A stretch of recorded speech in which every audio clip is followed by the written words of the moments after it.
This is James Comey on MSNBC just yesterday. Hard to tell for sure from the outside. Obviously, you start with the fact that the guy has literally nothing in his entire adult life that prepares him for this role.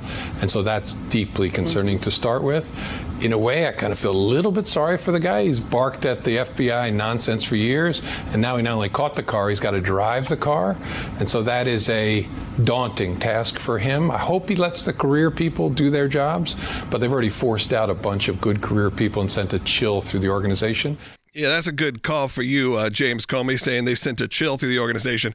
All while also calling Kash Patel a dog, right? Which is, I think, problematic at best in this culture, James Comey. And Kash Patel responded. Here's his response on Bret Baier just yesterday. What did you make of your predecessors' walk on the beach with the shells 86-47?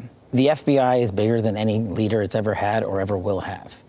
And James Comey is a private citizen, and he can walk around the beach and talk about seashells and Crayola crayons for all I care about, and talk about how we're the conspiracy theorists. But I just remind the American people of one thing.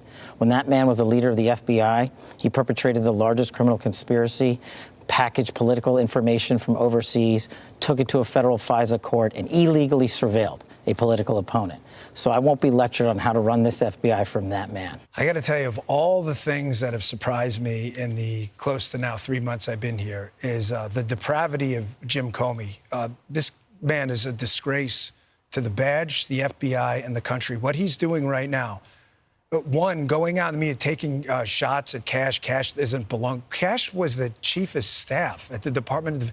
Kash is a patriot. Kash has served in numerous high-level roles, taking personal shots while you're on the beach, implying a threat towards the president and blaming your wife about it. And let me just add about James Comey, Saint Comey, who walks around there moralizing to everyone how wonderful of a human being he is.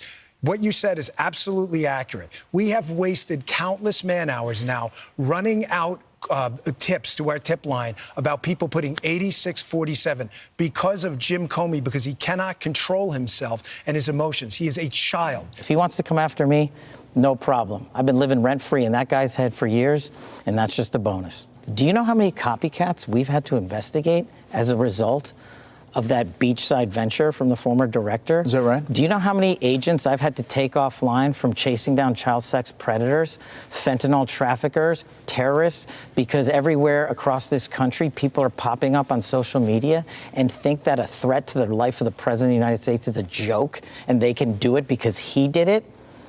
That's what I'm having to deal with every single day. And that's what I'm having to pull my agents and analysts off because he thought it was funny to go out there and make a political statement. Again, that was Kash Patel's response. Let's quickly take a call about this. I want to go to Bill in Wyoming on line 3. Bill, you're on the air. I'm just kind of wondering, does Comey feel either guilty or embarrassed about what he did in the FBI? Because it seems to me he'd be extolling how great a job he did, and yet he's busy bashing Kash Patel instead. I think he's just happy to get the TV time.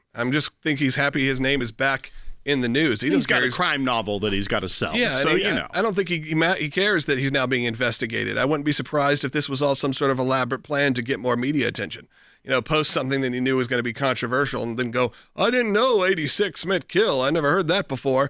That was your former FBI director, though he's going after the current FBI director, Kash Patel, saying he's got no background in this. You feel bad for him. He calls him a dog. So they used to bark at the car. Now he has to drive the car. Deal with that. Real good on you, James Comey. And when you look at this interview as well, whether it be about the topics of the January 6th pipe bomb, the Epstein files and things of that nature, what you are seeing is transparency.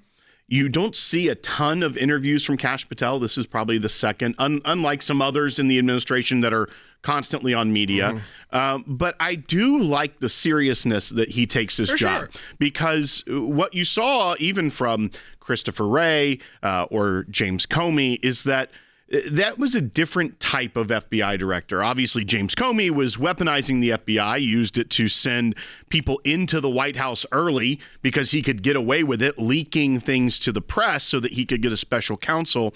But even Christopher Wray had information about people lying to Congress and obstructing Congress in their investigation of Crossfire Hurricane, and no charges were brought. that is one of the most high-profile cases that the FBI and the special counsel have taken on in maybe in American history. I mean, there are a few others that can go up on the top of that list, but it was so high profile. And they have evidence of someone committing a crime, obstructing Congress or and even lying before Congress, and they did nothing about it. What Kash Patel is showing is that, one, we are going to do this by the book. Yeah. We are going to do this properly, unlike previous leadership. Yeah, he had a little snark, obviously, and I understand and I appreciate it, saying, hey, look, I'm living rent-free in his head. But I think what we've seen from Kash Patel is a very different person than maybe our audience or the Rumble audience, I would say, expected. That's someone who was a bit of a firebrand, was a bit more out there, was a bit more a party kind of character, if you will. Now, a lot of people did not look at his background, understood. A lot of people got introduced to Kash Patel as, I would say, like a voice on Rumble. I'd been to parties and events where he was there. This guy that we're seeing as the FBI director is probably closer to who he really is, a serious person who is taking this job with full respect. And I think that maybe some in the Trump administration could actually look a little bit to Kash Patel as go, okay, we don't have to be the outlandish characters maybe that we were beforehand, because a lot of that is to get attention, to get an audience, to build that. Now you are in charge. Now you're running the show. Show us that we made the right decision. And I think he is doing that. I actually am very excited about some of the things he said. All of the loss of trust that the American people have now for these institutions, that is what Kash Patel and Dan Bongino and everyone else in the administration is trying to rebuild that trust with the American people. But if you talk about one of the most high-profile investigations that the FBI would have been involved with, investigating a candidate for president that then became president, and they have evidence that an individual lied to Congress about this, and there's no repercussions. They sit on it. They don't do anything to try and uphold the law.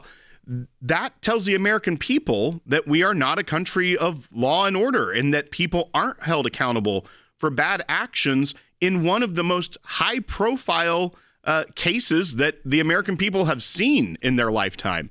And what is it going to take to rebuild that trust? Well, look, I think Kash Patel is working hard. Bongino's working hard. Pam Bondi, they're working hard to do it.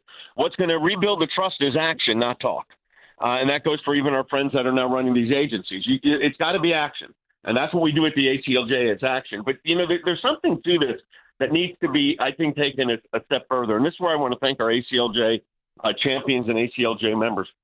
You have to realize what was going on. As you said, they were investigating, by then, the President of the United States using these intermediaries. And an FBI agent, remember this, a lawyer for the FBI actually, falsified an email, submitted it to a FISA court to get warrants. That's how corrupt the situation is. But now the good news is we've exposed it through our work, and now you've got people in these government positions that are trying to make it right. We are so excited to announce the ACLJ's brand new app, completely redesigned to provide you with the best tools available to partner with us at the ACLJ. You can watch the daily Secular program, sign the petitions, customize your ACLJ membership experience, donate with the click of a button, and receive up-to-the-minute critical updates that the mainstream media can't censor. Just scan the QR code on your screen or go to your phone's app store, search ACLJ, and click install. It's that simple.